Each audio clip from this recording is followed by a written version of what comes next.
Listen, there's a study out there that quietly shook the world. But nobody talks about it. It didn't come from celebrities or billionaires. It came from ordinary people standing at the very end of their lives. The Cornell Legacy Project asked thousands of seniors one simple question: what do you regret most? And the answers, they will punch you in the chest, because they reveal the one thing we're all afraid to admit: we're living our lives on autopilot. And if you're not careful, your future self will look back and say, why didn't I live while I still had the chance? Today, we're breaking that pattern. I want you to imagine something for a moment. Not a dramatic movie scene, not some motivational fantasy, just you. You 80 years from now sitting somewhere quiet, looking back at your life. The Cornell Legacy Project spent years listening to people at that exact moment. And their voices are not loud, they are soft, honest, unfiltered. And if you pay attention, they're handing you a shortcut most people ignore. The study revealed something surprising. People don't regret the things they did. They regret the things they never tried. The opportunities they talked themselves out of. The dreams they postponed until next year. The conversations they avoided because they were scared of the answer. They regret the silence more than the mistakes. People regret what they never tried, not what they failed at. This truth feels simple, but when you really sit with it, it's sharp. Think about the moments in your own life where you held yourself back. The opportunity you wanted but didn't chase because you were scared of looking stupid. The person you wanted to talk to but avoided because you feared rejection. The idea you believed in, but you let it die quietly because you kept saying, not now, maybe later. Failure rarely haunts us. Silence does. Hesitation does. The memory of standing still when your heart was begging you to move. That's the thing that sits with you. Imagine someone thinking for years about starting a small business. They watch others do it.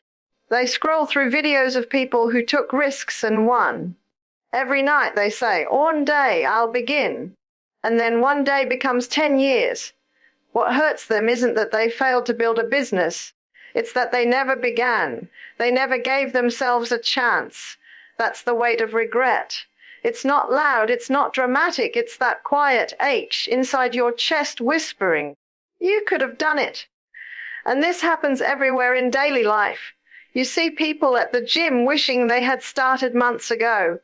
You see someone scrolling through old photos of a person they cared about, wishing they had said what they felt. You see students who chose the safe path, even though their heart was somewhere else. We think we fear failure, but the truth is, failure usually teaches us something and makes us stronger.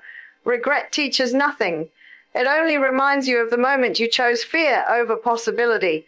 So when that idea shows up again, when that opportunity knocks again, when that small voice inside you whispers, try, listen to it.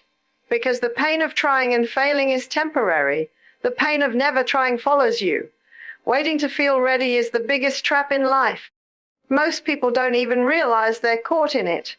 They think they are being smart, patient, responsible.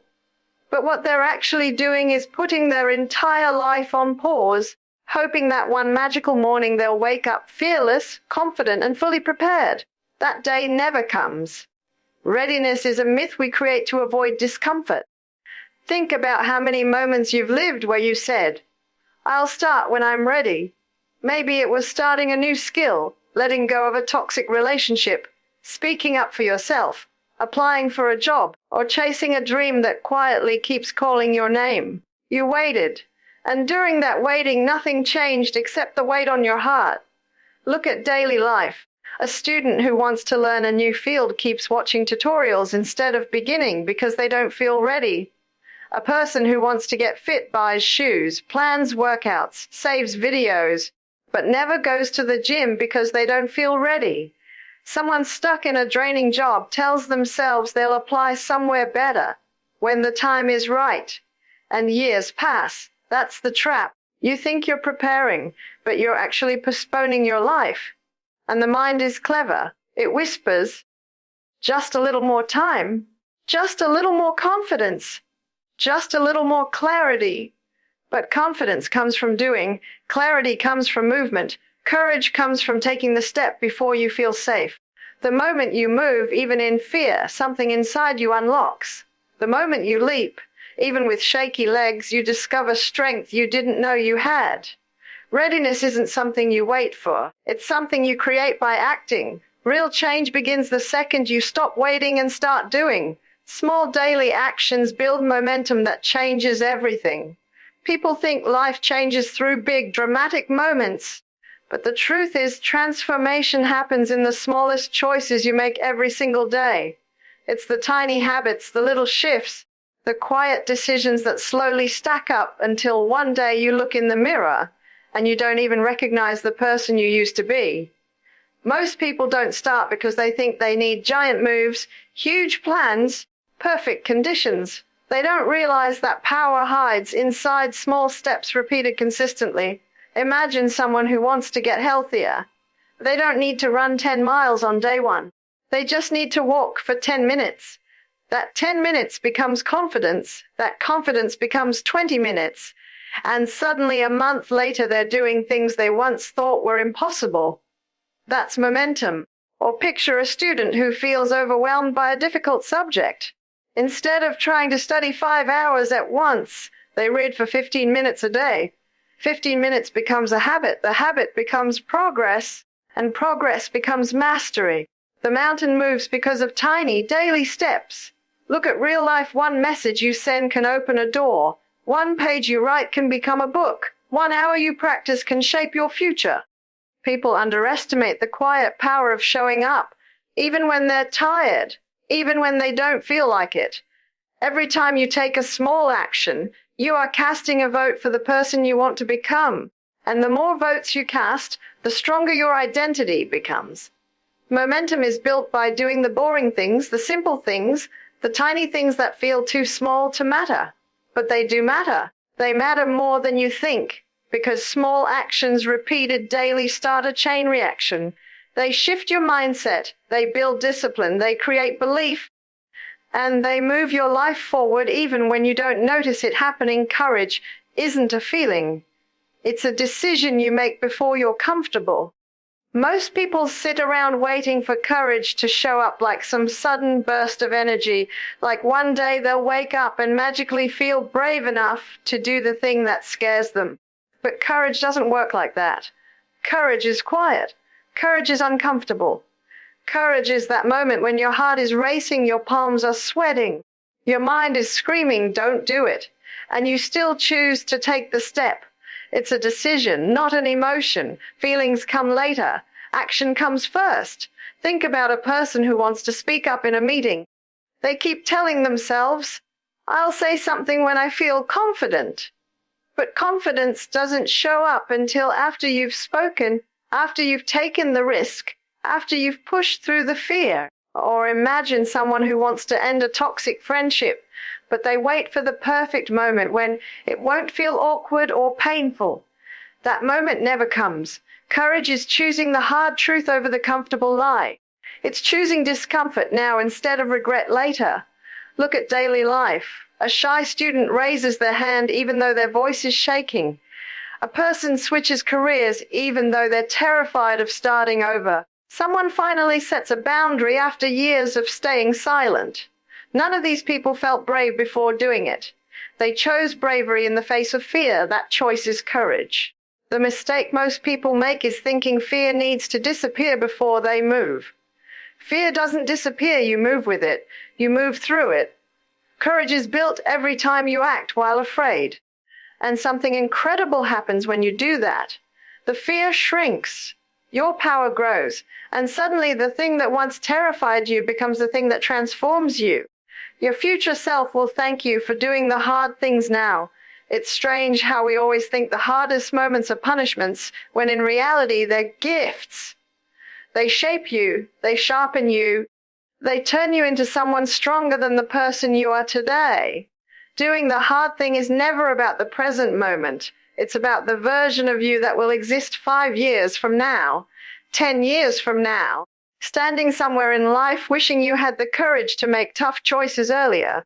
Every difficult step you take today is like sending a message forward in time, saying, I've got you. I'm building the life you deserve. Imagine a person who finally decides to break a bad habit. Waking up early, eating better, studying consistently, cutting off distractions, letting go of people who drain them. None of it feels easy. Some mornings they don't want to move. Some nights they want to quit. But each hard choice they make becomes a piece of the future they're building. Months later, they look back and whisper, thank you for not giving up on me. That's the power of doing the hard thing in the present. Or picture someone sitting in their room, exhausted from studying while others are out having fun. They keep pushing, even when the material feels impossible. On graduation day, when the job offer comes or the opportunity opens, their future self feels a wave of gratitude. Not for the easy days, but for the nights they chose discipline over comfort. Look at daily life around you. A person starts a small business even though they're terrified. Another decides to save money instead of wasting it. Someone else chooses to leave a toxic environment even though it feels scary to walk alone.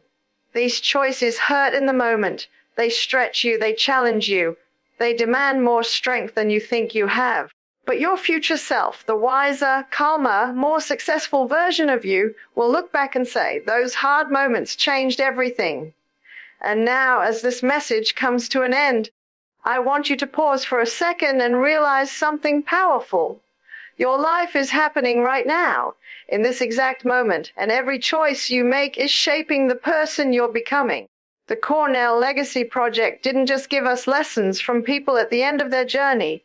It handed us a mirror that quietly asks, are you living in a way your future self will be proud of? And the truth is, most people aren't. Most people are sleepwalking, waiting, hesitating, hoping life will magically change without their effort. But it won't. Change doesn't come from the future.